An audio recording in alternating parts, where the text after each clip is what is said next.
Chapter 17, Think and Explain. This is the long one. There are a whole bunch of them here. So problem 49, why does blowing over hot soup cool the soup? All right, so as basically energy is being released in this the form of hot soup, you can see the vapors generally coming off of it. This is water. This is basically steam. And that steam has to go somewhere. So if it condenses, or energy is going into the water is now trying to escape. Now, as soon as it gets into the cold air, it will generally cool down, it'll condense, and so now you have water that's somewhere around the boiling point that's falling back down onto the soup. And so one of the things that happens when you're blowing, two things. One, you're blowing cooler air onto it than the soup, because unless you're a dragon breathing fire, the what's coming out of your mouth as you blow on it is about 98.6-ish, 97.9 for those who are cool. That is the temperature, and so you're adding cooler air to it, but also you're blowing away the steam before it has a chance to condense and put that 100-degree water down there. This allows cooler air not only from your breath but from the environment to get down to the water to help cool it down, as well as it allows the energy in the steam to escape and be blown away. All right, 50. What happens to the temperature of a pan of water when evaporation exceeds condensation? It should go down, and this is the idea of, as if it condenses, then you're putting hot water, liquid water, on top of this, I guess it's a pan of water, and evaporation basically is taking the energy away. 54, wrapping a bottle in a wet cloth at a picnic often produces a cooler bottle than a bucket of cold water. Again, think about this. If I have a wet cloth on it, then as the energy goes into the water and starts to evaporate, it has a place to go. But in a bucket of water, you basically have an insulator there. So heat will start to transmit through the water, but it's not going away particularly fast. And so that's one of the reasons why the evaporation technique seems to work well, especially if you've got a breeze going. 65, why do bubble vapors in a pot of boiling water increase in size as they rise in the water?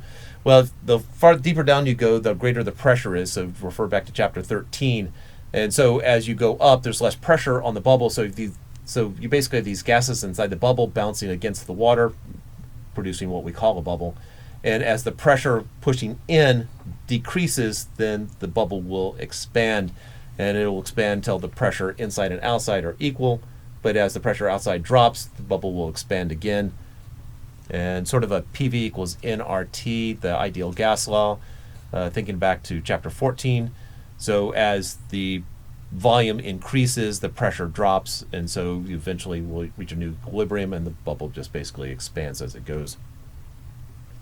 70, our inventor friend, another friend, you can pretty much guess the friend is wrong, proposes a design for cookware that will allow boiling to occur at a temperature lower than 100 degrees Celsius. That is true.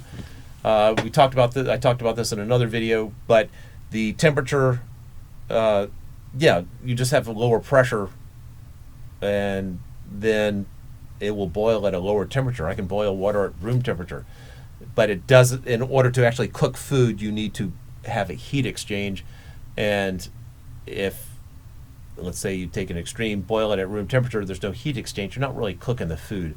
Boiling water, it needs to be hot.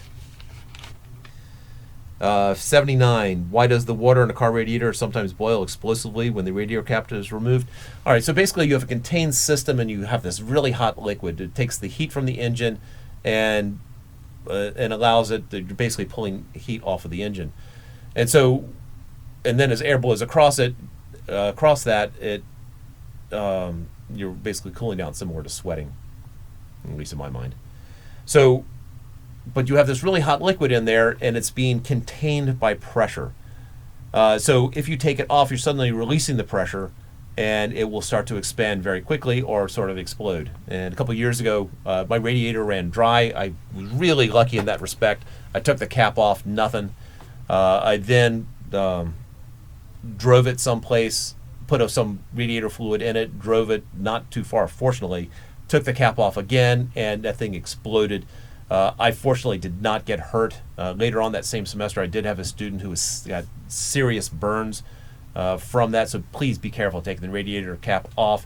Make sure the car is cooled down before you do anything like that, or from a safety point of view, get someone who knows what they're doing to take the radiator cap off, because you can get third-degree burns doing that.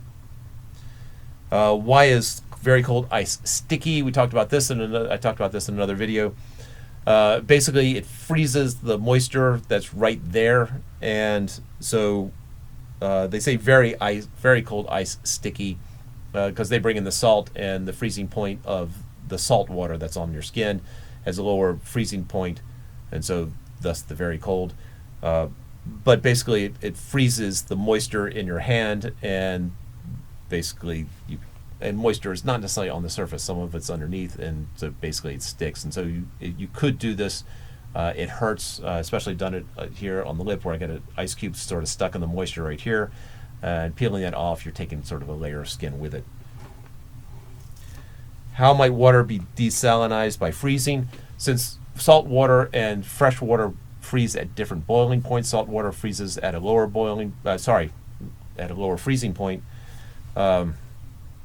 As you cool it down, the fresh water will cool first, will freeze first, and then eventually the salt water. So if you hit that right temperature, you can pour off the salt water and be left with the fresh water. You also do this with soda, that the soda and the syrup freeze at different temperatures. And so if you put a soda bottle into the freezer, and please be careful because potentially it will expand and break the bottle. But they will then start melting at different temperatures, and so I believe the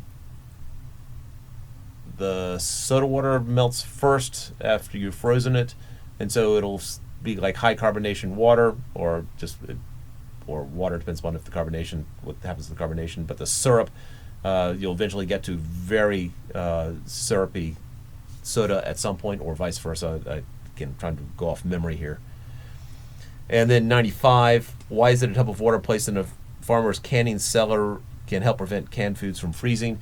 So this goes back to, in order to freeze water, in order to freeze anything, you have to remove energy from it. And where does that energy go? The energy goes into the environment. So if I have a tub of water down in the cellar, then as the water freezes, it's giving off energy, and that energy goes into the canned goods. We are assuming that the canned goods freeze at a lower temperature, and it does comment in the solutions that once the water is all frozen, then the water can't give off any more energy. And that's it for the Think and Explain from Chapter 17.